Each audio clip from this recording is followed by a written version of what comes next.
Puji nama Tuhan, Shalom. Kita bersyukur pada Tuhan Yesus karena kebaikan dan kemurahan yang terus dinyatakan atas kehidupan kita, sehingga bahkan kita saat ini boleh bersama berbakti, semua karena anugerah-Nya. Saudara, mari kita akan langsung melihat kitab Wahyu pasal yang kedua, ayat yang kedua. Saya akan baca untuk saudara sekalian. Wahyu pasal yang kedua, ayat yang kedua. Aku tahu segala pekerjaanmu, baik jerih payahmu maupun ketekunanmu. Aku tahu bahwa engkau tidak dapat sabar terhadap orang-orang jahat, bahwa engkau telah mencobai mereka yang menyebut dirinya rasul, tetapi yang sebenarnya tidak demikian, bahwa engkau telah mendapati mereka pendusta. Saudara yang saya kasih, garis bawahi kata jerih payahmu. Adalah sesuatu yang sangat luar biasa dan sangat hebat. Pemimpin jemaat yang ada di Efesus dan jemaat yang ada di Efesus. Kata jerih payah menunjukkan kepada kita adalah komunitas yang rajin bekerja, yang bekerja keras. Dari bahasa Yunaninya kopos. Kopos itu artinya adalah bekerja keras. Bahasa sehari-hari kita kerja keras banting tulang, ya. Peres keringat banting tulang. Bahkan seringkali kita mendengar istilah gak kenal wayah, gak kenal waktu, karena memang kerja keras yang sangat luar biasa. Nah saudara yang saya kasihi, apakah serta-merta mereka kerja keras untuk dirinya sendiri? Jawabannya tidak. Tetapi mereka guna melayani pekerjaan Allah, guna melebarkan kerajaan Allah, khususnya kepada orang-orang yang ada di Efesus. Nah saudara yang menarik buat kita, orang yang sudah bekerja keras seperti itu, bahkan secara luar biasa, saya harus selalu katakan luar biasa. Kenapa? Karena memang sejarah mencatat orang-orang di Efesus ini bekerjanya secara luar biasa.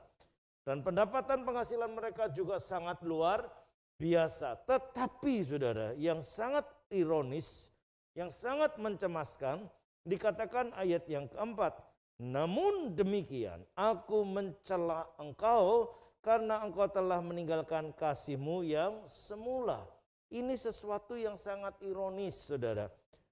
Orang yang bekerja keras secara luar biasa, pagi siang malam tak kenal lelah.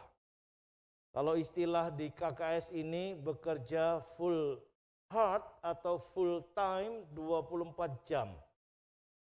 Bahkan saya tanamkan kepada diri saya sendiri waktu saya masih bekerja sekuler atau pekerjaan dunia pada umumnya, saya bisa bekerja 22 jam per hari. Bukan hanya sesekali, setiap hari. Nah, betapa lagi ketika memberi diri untuk pekerjaan Tuhan. Itulah yang selalu saya tanamkan, bahkan selalu saya menghimbau dan mengingatkan para pendeta muda, handphonenya harus standby 24 jam. Tapi juga masih ada yang dimatiin, masih ada yang di silent, sehingga akhirnya kalau dihubungi sulitnya luar biasa, siapapun saudara. Nah saudara yang saya kasih dalam Tuhan, kalau saudara dan saya belum masuk kategori kopos, orang yang bekerja keras, betapa lagi di mata Tuhan. Yang bekerja keras seperti ini saja begitu hebatnya tetap masih dapat celaan atau kritikan daripada Tuhan. Tetapi menjadi satu hal yang perlu kita syukuri. Dalam pujian Tuhan sangat objektif. Artinya Tuhan tidak mungkin asal hanya ngomong, hanya sekadar memuaskan telinga, tetapi Tuhan memberikan penilaian sesuai dengan perilaku dan kehidupan mereka, bahkan sampai ke dasar hati Tuhan menilai. Amin. Nah saudara, ketika Tuhan juga memberi kritik, tidak lain tidak bukan adalah dalam rangka untuk membangun, untuk mengingatkan. Bahkan kita lihat saudara, sebab itu ingatlah betapa dalamnya engkau telah jatuh. Bertobatlah, ada solusi. Ya, bukan hanya sekedar kritik. Nah hari ini kita temukan ada banyak orang yang hanya memuji terus, kata lainnya cari muka. Ya, memuji orang terus. Tapi ada juga orang yang hobinya ngeritik terus. Ini pikirannya negatif. Bahasa hari ini kerennya nyinyir terus. Ya, maido terus. Kenapa? Terlanjur rusak cara berpikirnya, terlanjur negatif berpikirnya. Sehingga apapun yang dibuat dan dikerjakan oleh siapapun termasuk Tuhan, selalu dipikir negatif terlebih dahulu daripada positifnya. Nah, KKS harapan saya tidak demikian. Saudara bisa memuji tetapi juga bisa mengkritik. Dan saudara siap dipuji dan juga siap dikritik. Amin. Sehingga dengan demikian saudara, keseimbangan ini akan membangun manusia seutuhnya, sehingga saudara akan senantiasa sejalan dengan pikiran-pikiran Tuhan. Nah saudara yang saya kasih, kata kopos atau jerih payah tadi, kerja keras yang dilakukan, maka mari kita tinjau sejenak. Sudahkah saudara kerja keras? Apa yang menjadi dasar dan landasan saudara bisa berhasil dalam pekerjaan itu? Yang pertama saudara, kita harus menjadi orang yang dapat dipercaya.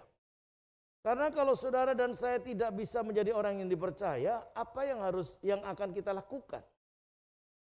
Injil Lukas pasal yang ke-16 ayat yang ke-10 dikatakan sebagai berikut.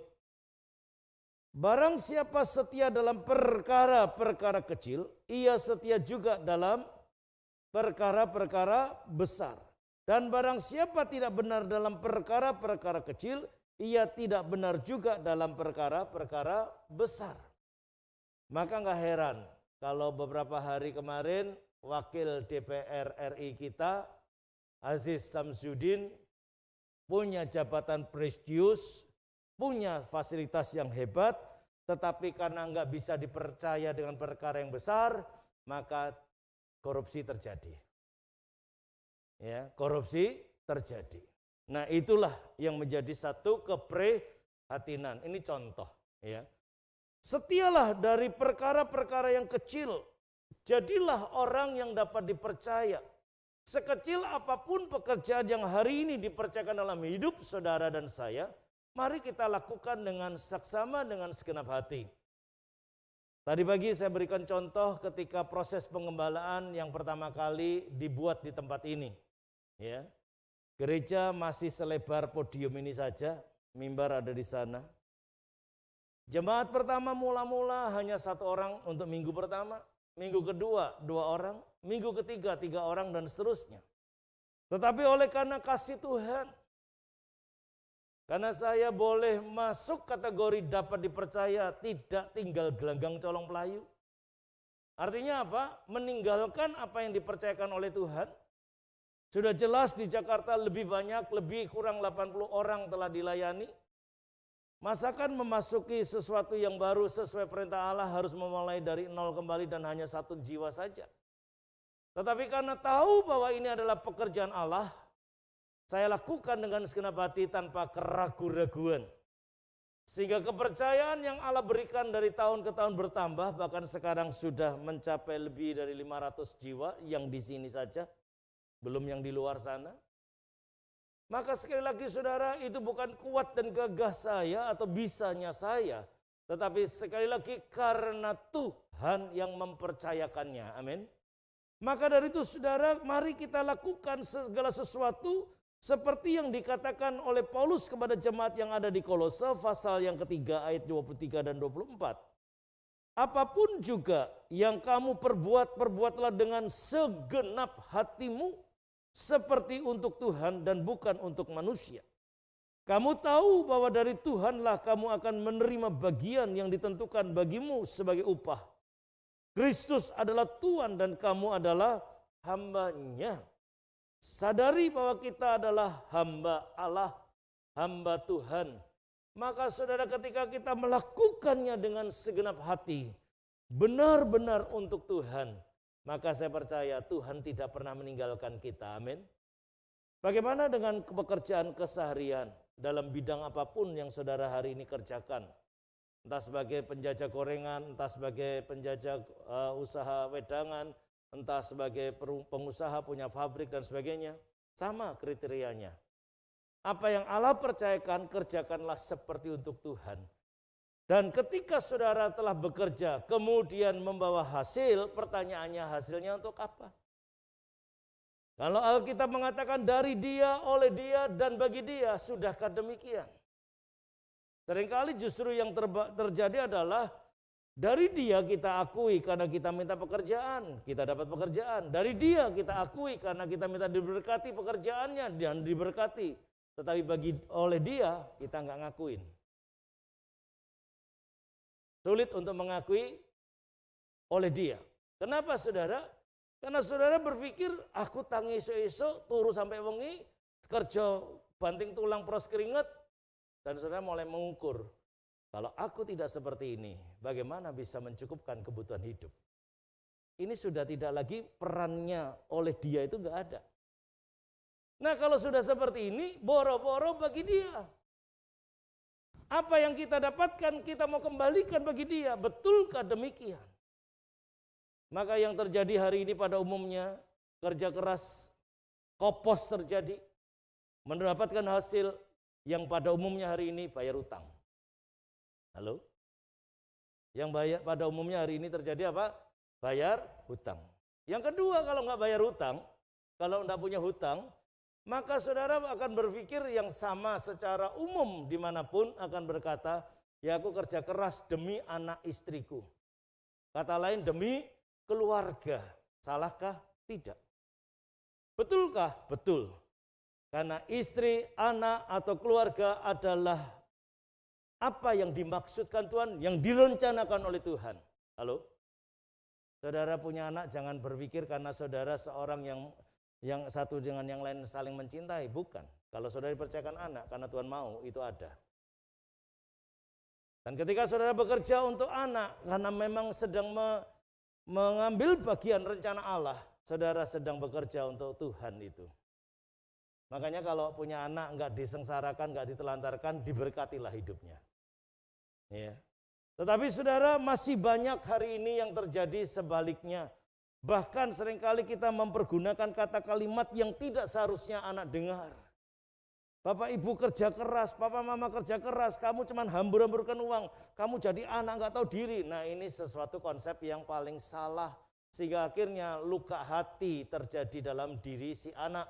Bahkan begitu sangat lukanya, maka ia bertekad akan membuktikan.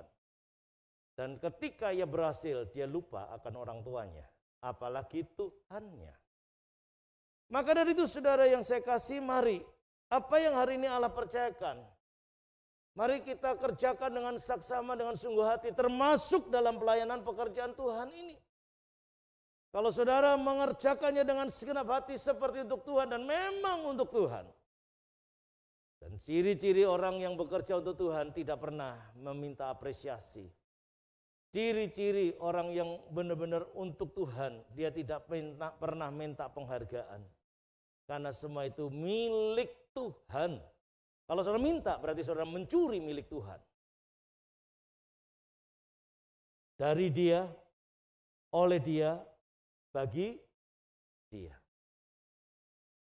Dari Tuhan dan oleh Tuhan sendiri, yang memberikan kemampuan, yang memberikan skill, yang memberikan talenta, yang memberikan potensi apapun dalam diri saudara. Memiliki intelektual yang baik, memiliki tenaga yang baik atau kekuatan yang baik sehingga kau berhasil karena dia. Dan maukah kita mau berkata, semua ini bagi dia. Dan saya bersyukur pada Tuhan Yesus, itulah yang saya kerjakan sampai hari ini. Maka saya selalu berani berkata, kalau hanya sekedar pamer kekuatan, pamer kekayaan, enteng. Tapi puji Tuhan, itu tidak terjadi dan tidak akan pernah dimimpikan.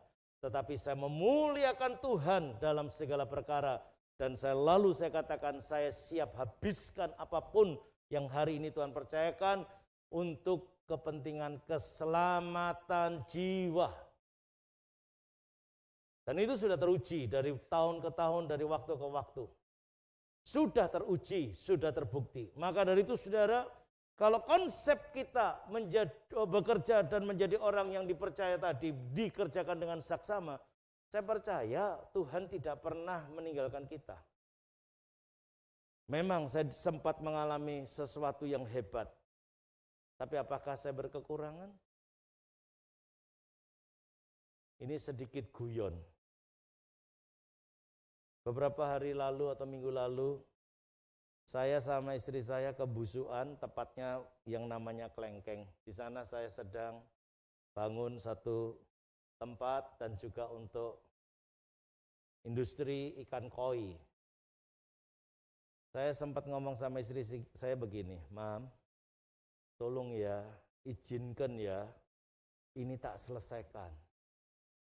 Kenapa saya ngomong begitu? Karena Menteri Keuangan beliau. Dan beliau selalu kasih warning, Pak, B, uang udah tipis, bahkan bingung jagane engko piye.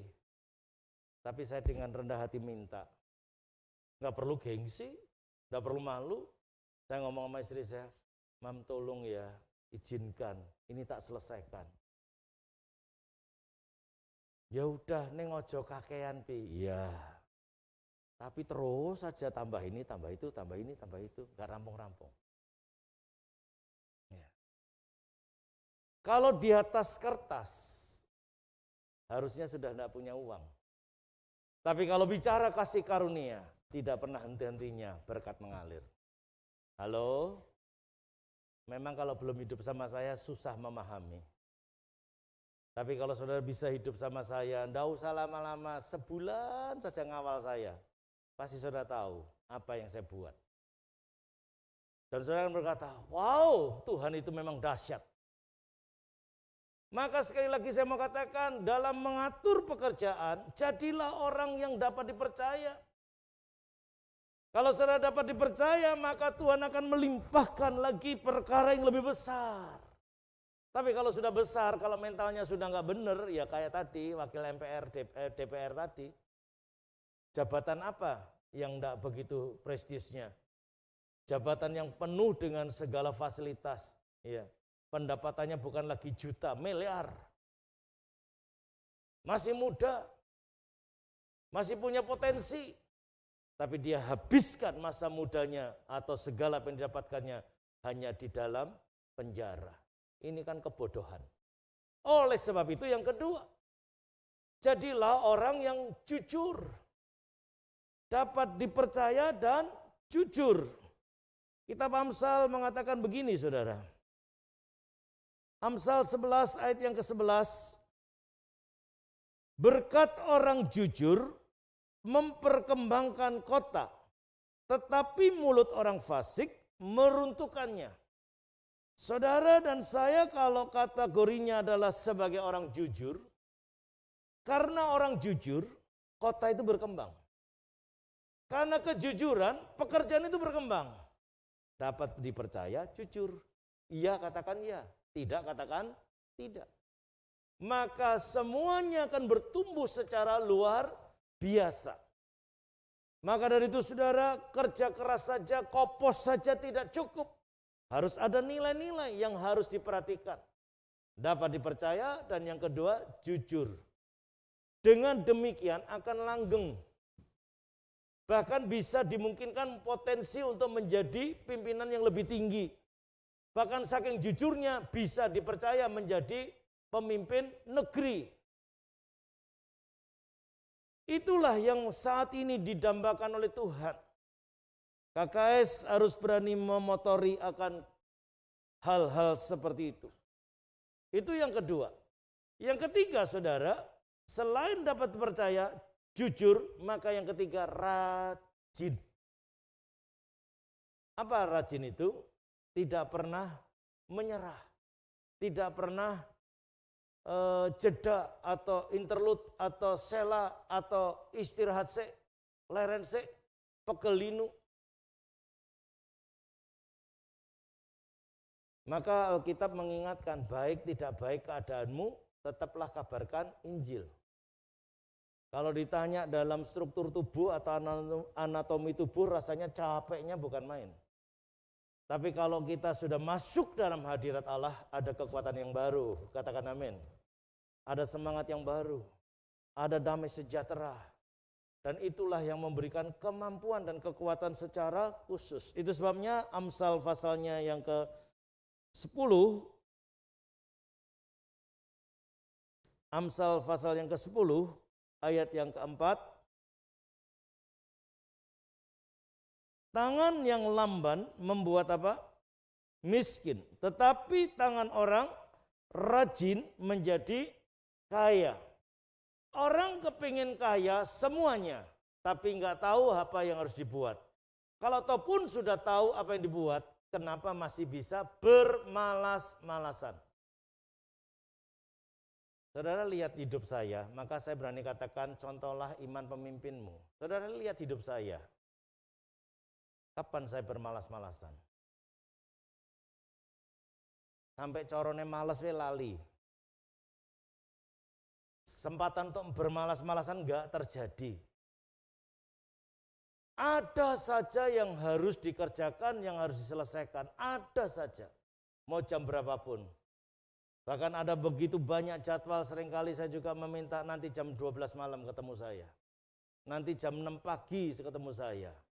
Ada yang mencoba menawar, Pak kalau jam 7 saya begini begitu, ya sudah nanti jam 9. Pak jam segitu jam kerja, ya sudah nanti jam 6. Oh Pak belum pulang, ini begini, suami begini, anak begini, ya sudah nanti jam 10 malam. Pak jam 10 malam tanggung Pak, masih harus menyelesaikan ini itu pekerjaan rumah apa-apa. Ada yang alasan begitu. Ya udah jam 12 malam. Pak jam 12 malam ngantuk, wis rasa konseling. Turu wae. Wong minta jawaban, minta bimbingan tapi nyang-nyangane kakean. Dapat dipercaya. Sudahkah saudara orang yang dapat dipercaya? Sekecil apapun hari ini pekerjaan, jabatan, serendah apapun, jadilah orang dapat dipercaya. Dan jangan salah gunakan kepercayaan. Yang kedua, jadilah orang jujur. Apapun yang harus saudara pertanggungjawabkan, katakan ya jika iya, katakan tidak jika tidak. Jadilah orang jujur. Yang ketiga, jadilah orang yang rajin. Karena tadi dikatakan, tetapi tangan orang rajin menjadikan kaya. Maka kita diajar melalui firman, suruh belajar sama siapa? Sama semut. Amsal pasal yang ke-6, ayat yang ke-6 saya akan baca. Hai pemalas, pergilah kepada semut, perhatikanlah lakunya dan jadilah bijak. Biarpun tidak ada pemimpinnya, pengaturnya atau penguasanya, ia menyediakan rotinya di musim panas dan mengumpulkan makanannya pada waktu panen. Hai pemalas, berapa lama lagi engkau berbaring? Bilakah engkau akan bangun dari tidurmu? Tidur sebentar lagi, mengantuk sebentar lagi, melipat tangan sebentar lagi untuk tinggal berbaring. Maka datanglah apa? Kemiskinan kepadamu seperti seorang penyerbu dan kekurangan seperti orang yang bersenjata. Saudara yang saya kasihi, kalau sudah seperti itu teriaknya luar biasa. Tuhan ini radil. Tuhan ini sajane karepe apa? Maka kita dididik oleh Tuhan secara luar biasa. Suruh belajarnya saja sama semut. Jadi nek kita renungkan tuh cek kebangetan men ya. Loh manusia ini kan diciptakan segambar serupa dengan diri Allah. Katakan amin. Lah kok kon sinau karo semut? Sudah kewan cilik lagi. Cek nemene gitu loh ya. Jadi manusia kok kasihan amat gitu. Kok bisa manusia harus belajar sama semut? Dan kalau kita teliti, memang betul apa yang difirmankan Allah. Tidak ada pemimpinnya, tidak ada pengaturnya. Nggak pernah ada prit, ayo Paris. Nggak ada. WA, rapat kumpul. Nggak ada. Nggak pakai gituan. Tapi bisa kumpul dewe. Bisa kerja sendiri. Bisa menyelesaikan proyeknya yang besar. Roti yang sebesar ini pun bisa dibawanya. Makanan sebesar ini pun bisa dipindahkan ke sarangnya. Halo? Nah saudara dan saya ini kok seringkali kok tidak seperti itu. Maka kalau firman Allah mengingatkan suruh belajar sama semut ini benar-benar memprihatinkan. Ya. Ini bukan nyemoni tok, ini bukan ngeplek tok, ini sudah digiles-giles saudara, habis sudah kalau manusia seperti ini. Ya. Saudara yang saya kasih dalam Tuhan, sekalipun tidak ada pemimpinnya, pengaturnya, dan penguasanya, mereka bisa sehati sepikir loh. Bisa rukun. Maka tadi dikatakan, hai pemalas pergilah kepada semut, perhatikan lakunya dan jadilah bijak. Kalau tadi bicara pekerjanya, kita sudah poinkan. Bijak, mengangkat berkat secara bersama-sama tanpa mementingkan diri sendiri. Katakan amin. Tapi bagaimana perilaku yang lain? Perilaku yang lain. Belum pernah ada ceritanya semut yang berbeda arah dan datang berbeda arah, kemudian menyimpang atau buang muka. Enggak pernah terjadi. Halo, nanti kalau nggak percaya kumpulkan semut 1000 di sini, ketemukan. Tengah kasih roti, nanti ketemu. Ya. Apa yang dibuat semut? Mau yang kecil, mau yang gede, mau yang laki, mau yang perempuan, salam, say hello selalu diberikan. Halo, loh KKS kok masih ada yang bisa buang muka? Itu kan aneh. Maka dikatakan firman, belajar sampai semut, menungso, sinau karo semut. Kok bisa kita sebagai orang yang dipercaya oleh Allah, yang dijadikan sepeta dan segambar dengan diri Allah, kau punya perangai perilaku lebih buruk daripada binatang. Inilah yang membuat kegagalan dalam hidup. Inilah yang membuat kita menjadi kalang kabut dalam proses pekerjaan yang ada. Coba kita dengan rendah hati, sapa seorang kan yang lain. Dan yang menarik tadi saya katakan, setelah mereka bersapa ria, mereka bersama-sama menuju satu tujuan, bekerja untuk masa-masa sukar. Bukan egois. Enggak ada semut yang gede, ngangkrang yang gede, terus kemudian kiri kanannya mau datang, nyinggir, awas sedikit jatahku. Enggak ada. Ada yang begitu?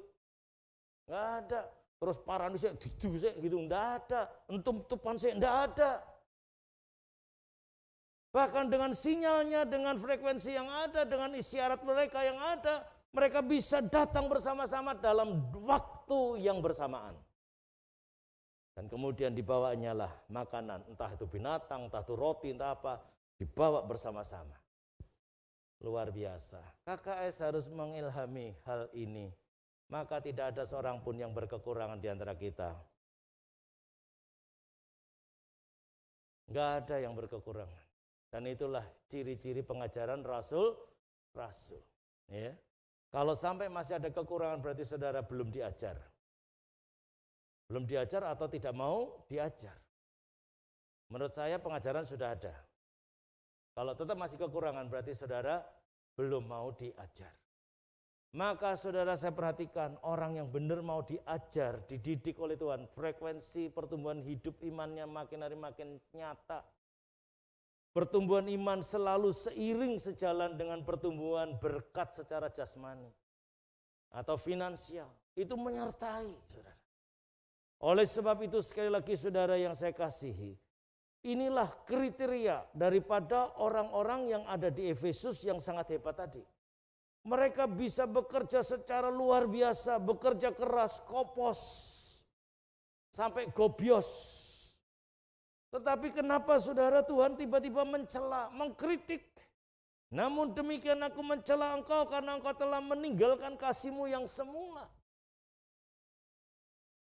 Keletihan, kelelahan, apabila tidak dibarengi dengan pertumbuhan iman dan kedekatan atau keintiman dengan Tuhan, kata syukur di dalamnya, maka benar-benar kita akan mudah menjadi tawar hati. Muncullah kalimat, wes tak rewangi rekoso, wes tak ewangi nyambut gawe model kaya ngene, esok awan wengi wis ra kenal wayah. Kok tetap saja tidak ada penghargaannya. Wah, itu mulai kerasa semuanya. Perkara kecil akan dibesar-besarkan. Persoalan kecil akan dibesar-besarkan. Dan disitulah letak ketidakharmonisan terjadi. Saudara yang saya kasihi, apresiasi atau penghargaan itu adalah hak Tuhan. Kalau saudara melakukan sebuah kebenaran, saudara nggak usah mencari apresiasi. Tuhan pasti menghargai. Tuhan pasti memberikan penghargaan, mengakui kinerja saudara, etos kerja saudara. Tetapi kalau saudara melakukan sesuatu yang salah, jangan pernah lagi mengharapkan penghargaan. Justru yang terjadi adalah pertobatan supaya kita kembali kepada perkenanan. Maka saudara yang saya kasih dalam Tuhan, di dalam kitab Kejadian ada contoh dari cikal bakalnya manusia. Pasal yang keempat, kitab Kejadian. Ayat yang kedua, selanjutnya dilahirkannya Habel, adik Kain. Dan Habel menjadi gembala kambing domba, Kain menjadi apa? Petani. Setelah beberapa waktu lamanya, maka Kain mempersembahkan sebagian dari hasil tanah itu kepada Tuhan sebagai korban persembahan. Habel juga mempersembahkan nyontoh abangnya Kain, maka dia juga mempersembahkan korban persembahan dari anak sulung kambing dombanya, yaitu lemak-lemaknya, maka Tuhan mengindahkan Habel dan korban persembahannya itu. Tetapi Kain dan korban persembahannya tidak diindahkannya, lalu hati Kain menjadi sangat panas dan mukanya muram. Kenapa Habel persembahannya atau korban persembahannya diindahkan, kata lain diterima oleh Tuhan? Karena ia mempersembahkan yang sulung, yang terbaik, yang apa adanya didapat pertama kali. Artinya bebehan.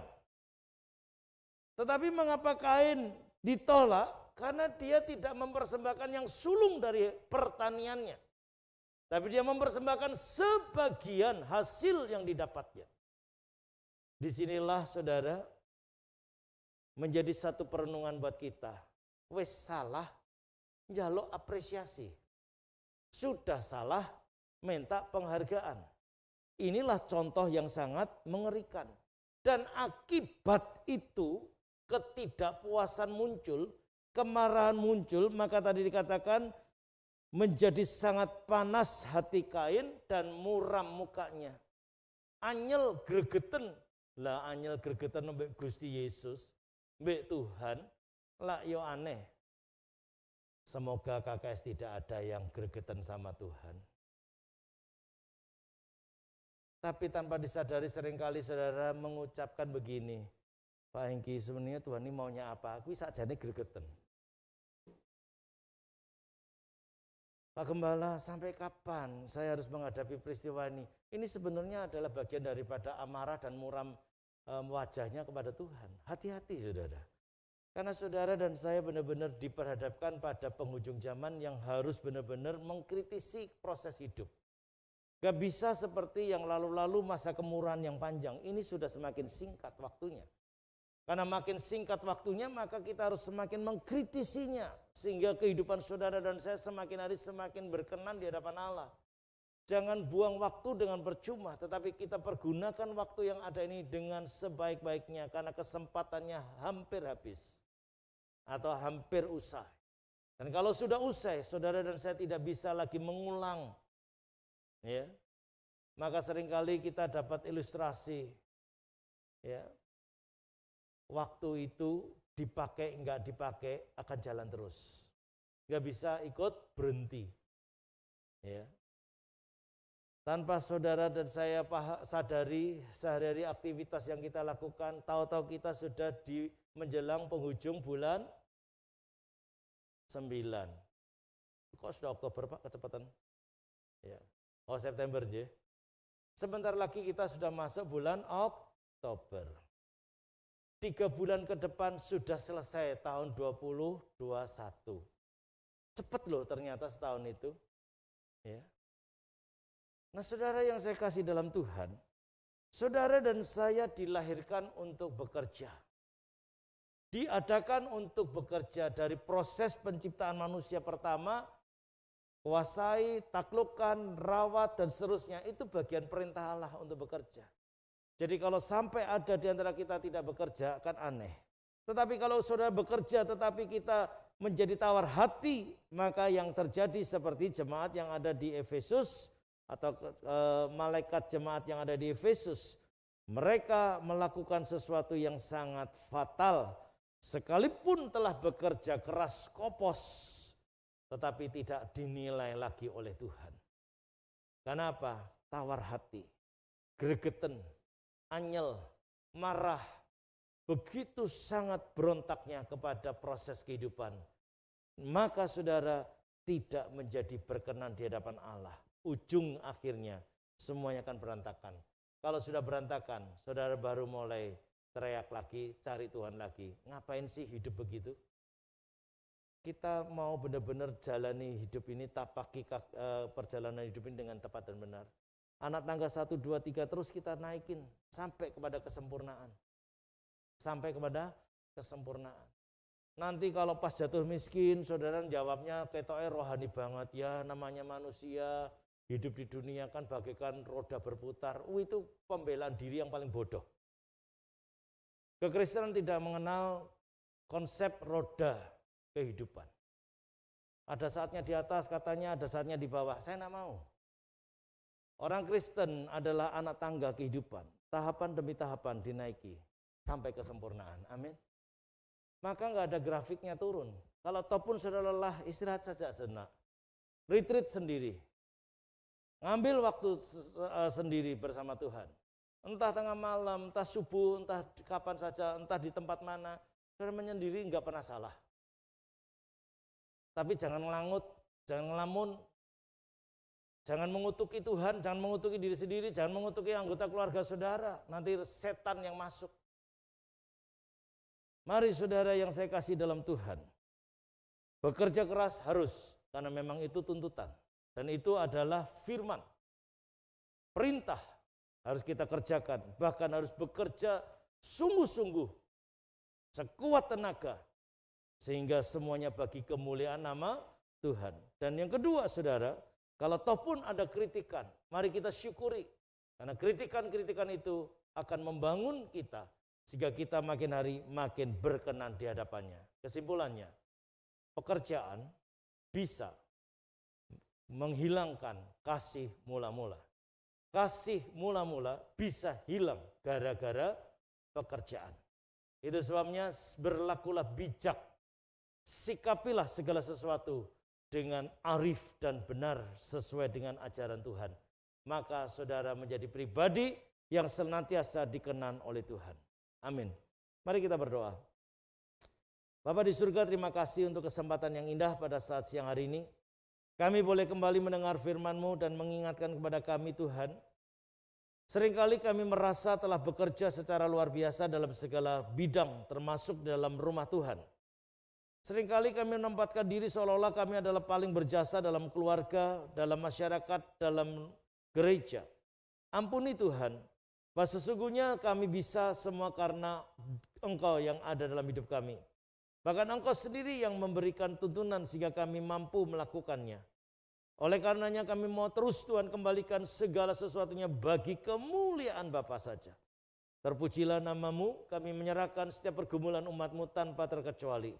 Biarlah saat ini Tuhan Engkau melihat akan setiap anak-anak-Mu, baik yang ada di tempat ini maupun mereka yang saat ini sedang mengikuti melalui YouTube atau Zoom ini Tuhan. Di dalam nama Tuhan Yesus, biarlah berkat Tuhan ada pada setiap anak-anak-Mu. Terpujilah nama-Mu ya Bapa. Kami mengucap syukur karenanya. Di dalam nama Tuhan Yesus kami berdoa. Haleluya. Amin. Mari saudara siapkan hati untuk menerima tubuh dan darah Tuhan. Para pelayan sedang maju ke depan.